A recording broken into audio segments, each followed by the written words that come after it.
You're listening to a Soul One podcast.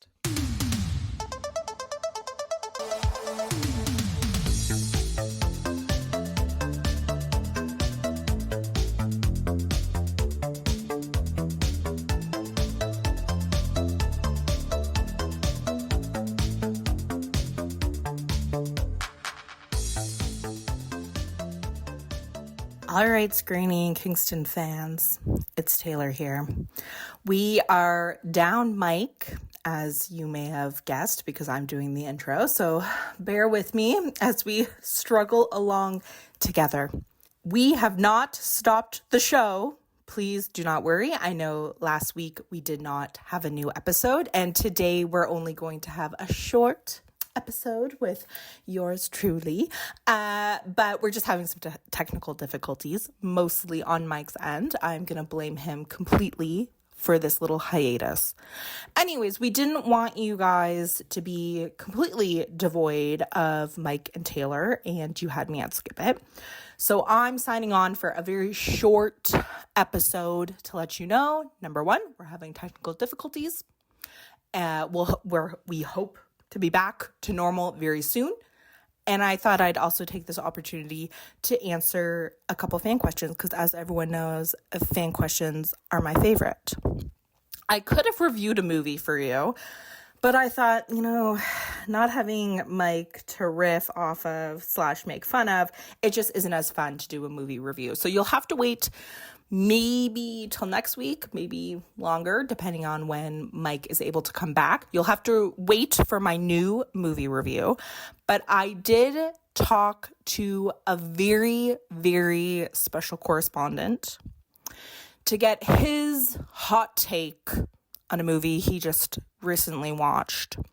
So I'm going to pass the mic over to my very, very, very special correspondent, George, to give you his recent review of Shrek. Do you want to tell me what you thought of Shrek, Georgie? Did you like Shrek? Can you say that? Can you say your review into the phone for Mama? I like that. You liked Shrek? What was your favorite part? Can you tell me what your favorite part was? Remember you were telling Mama earlier today. Do you remember? What was it? Can you say? The robbers? Yeah, you liked them? Okay. You were upset when they left, huh? Did you like Shrek and Donkey and Fiona? Who's your favorite out of the three of them? I like Shrek. You like Shrek? Did you like the dragon? Donkey's girlfriend at the end? Did you like that? You say, Mama, no spoilers. Can you say that for me? No spoilers. No spoilers, Mama. Okay, thank you, Georgie, for giving me your review. Any last thoughts? No, that's it? You like Shrek? Would you recommend Shrek? Is it a see it? Yeah? Do you want to say that? Can you say that it was a see it? Shrek. It was a see it. All right. Thank you, Georgie. Thank you so much, George, for those very beautiful hot takes on the movie Shrek. We are very grateful for that review, and we may very well have you come back and be our new correspondent for family movies. We'll see. Wait and see. The whims of a 2.5-year-old might make that difficult, but we will see. We will see. All right. So since you have me here, I am going to answer 2 fan questions. I'm going to probably keep this short and sweet because I'm afraid the longer the recording, the more difficult it is to email to Mike to edit. But we will get through 2 fan questions. The first fan question comes from Elise. She writes, I've always loved a good villain death in a movie. Any memorable villains and villain deaths that always stick with you? So, Elise, this is a very hard question for me. I feel like I don't watch typical villain movies. I guess that's a lie because I do watch a lot of horror movies, and the protagonist normally does, or the antagonist, I should say, normally does come to some sort of end, even if they're, it's a cliffhanger and they come back in the next movie. But I really can't think of any good deaths that really stick with me. But a really good villain, I haven't mentioned The Crow in a very long time. The original Crow with Brandon Lee from the 90s, that villain really sticks with me. I think he's a pretty slick dude. He dies in the end of that movie, spoiler alert. I don't remember how. I remember they're definitely in sort of like an abandoned building, like a clock tower, possibly an abandoned church, like a bell tower in a church, but I think he falls off a building, but the specifics I can't share with you. So that's why I have a really hard time answering this question, Elise. The specifics for like quote unquote cool deaths, I just can't remember. And I don't watch a lot of movies where there's like a straight, like cut and dry villain. Because like with horror movies, typically they're ghosts or they're maniacs that come back. So this question is very hard for me to answer.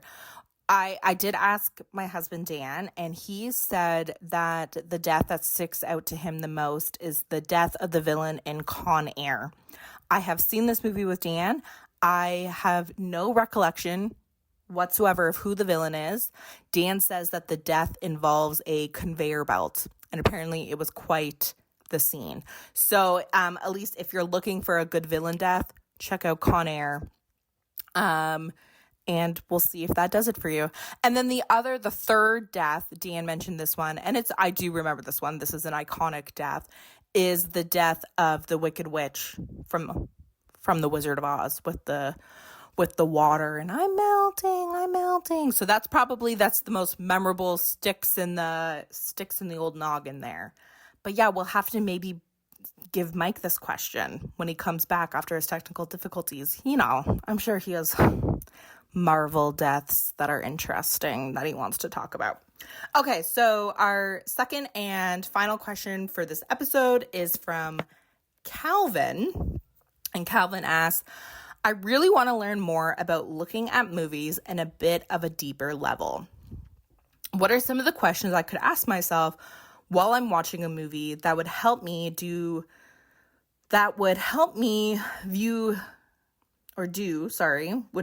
similar reviews of what you do? I think that might have been a typo, Calvin. But essentially, you want to know what should you be asking yourself so that you can do similar reviews. I don't know if we should be giving away our secrets because it sounds like, Calvin, maybe you want to do your own podcast. I'm only joking. He says, I'm looking for ideas of where you think I should focus my attention when watching a movie. I think this question is funny because it presupposes that Mike and I are some sort of like movie experts, maybe.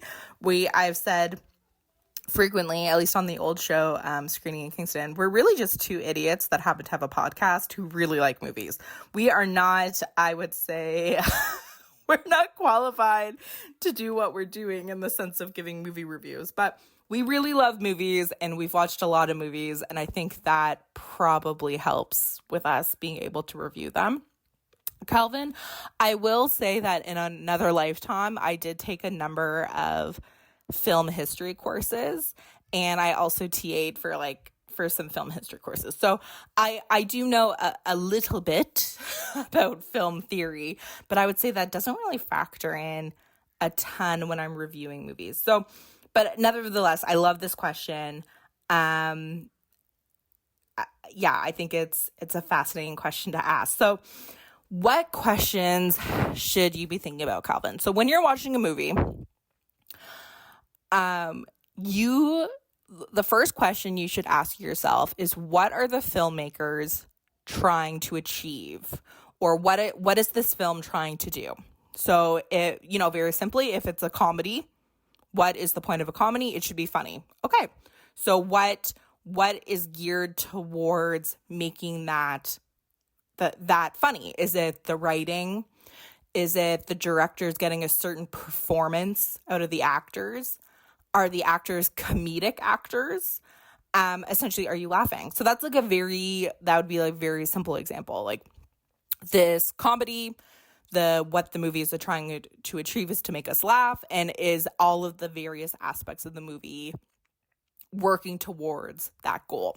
So it becomes a little bit more complicated if it's a different sort of genre, or, you know, like if it's a drama, like what is this drama movie trying to achieve? Is it trying to make us feel a certain way? Is it trying to tell a certain story? Is it trying to explore a certain theme? Those are kind of like a little bit more intangible things. Like with a comedy or a horror, it's pretty obvious, like, is this making me laugh? Is this making me scared? Are the things working towards making me laugh or making me scared? So that's kind of like that's a little bit more cut and dry, like a little more black and white. But when you come to more genre films, things can be a little bit more intangible. It can be a little bit harder to put your finger on. Even like something like a fantasy movie, right? Like that's such a wide genre, or a superhero movie. Like, again, if you ask yourself, what is this movie in this moment trying to achieve? It might be a very simple thing like, oh, it's trying to entertain me. Okay, and then you look at the various aspects that make a movie and you see whether or not it's successfully achieving that thing. So that is what I would say. And if you're looking to kind of go deeper in your movie watching, more than just saying like, oh, this is fun, like this is a popcorn movie, whatever, you can start learning about the various things that go into making a movie. So it's not enough that like you have the director looking in a camera and like working off a script. Those are kind of like the bare bones things. But there's lots of things that go into making a movie, more than even I know or that I'm aware of. So I think of, we talk about cinematography a lot, and there's lots of things that go within this cinematography. Like, how was the frame set up? What kind of lighting did they use? And then in post-production, like, how did they edit it? How did they mix the sound? So all of those little pieces, whether it's the acting, the directing, the editing, the lighting, whatever, is all of that working towards the goal of the movie. And sometimes you might not know the goal of the movie, and that might be your answer in your review of the movie. Like, I don't know what this movie was trying to achieve, and they certainly didn't achieve that, because all of it was disorganized and none of the pieces were working together. So sometimes you'll hear Mike and I say like, tonally there was like whiplash, right? Like for me, Mike's a little bit better at explaining kind of what he means by that. But, you know, maybe you're watching a movie and it's going one way, it's achieving everything it's trying to achieve. And then all of a sudden the director throws in a film convention that you're like, whoa, tonal whiplash. Like I was watching a comedy and now all of a sudden there's a drama scene that does not serve the overall purpose of this movie. There was tonal whiplash. So that's kind of what I don't know if that helps you, Calvin, but like that's certainly what I think of when I go in watching a movie. We get the question sometimes, not recently, like, do we still like watching movies? We've been doing this for almost 7 years, watching a movie, sometimes 2 a week, for Mike, sometimes 3, because he's crazy. So we've been watching multiple new movies over the last 7 years, and we've gotten the question, like, do you still like movies? Heck yeah, we still love movies. We wouldn't be doing this if we didn't love movies. And I can when I'm watching a movie, I sometimes am thinking, like, what am I going to say during the review? But for the most part, like, I'm just buckled in for the ride. And then, like, afterwards, I can normally think, like, okay, did this movie achieve what it wanted to achieve? And that's what I go into with the review. I don't know if Mike would offer you the same advice, Calvin, but I think that's a really good place to start, is ask yourself, what is this movie trying to achieve? Are all the various parts of the movie working towards that goal? So thank you so much, Elise and Calvin. Like I said, this is going to be a really short video. It's difficult just talking to a microphone with not having someone to riff with. I don't know how people with podcasts who are just one person, they must script it, because I certainly can't talk off the cuff by myself, speaking into the void for a full hour. So thank you so much for sticking with me for this very special kind of, I guess it's almost like a bonus episode while we try to work out the behind the scenes tech issues we're having. Please stick with us. I promise that this is not reflective of our overall show. We will be back. We just have to work some things out. Thanks so much, and go see some movies. Thank you for listening to You Had Me at Skip It, a Soul One Arts Inc. podcast. This podcast is produced by Mike Shepard and Austin Spinner Summer. It is a project of Soul One Arts Inc. To learn more about Soul One and all the great work that Soul One is doing in the arts community, especially in film, theater, and other performing arts, visit soul1arts.ca. You can contribute to this podcast by visiting soul1arts.ca and going to the podcast tab. You'll find all the information on You Had Me at Skip It and how you can get your questions read on air each week. Thank you again for listening.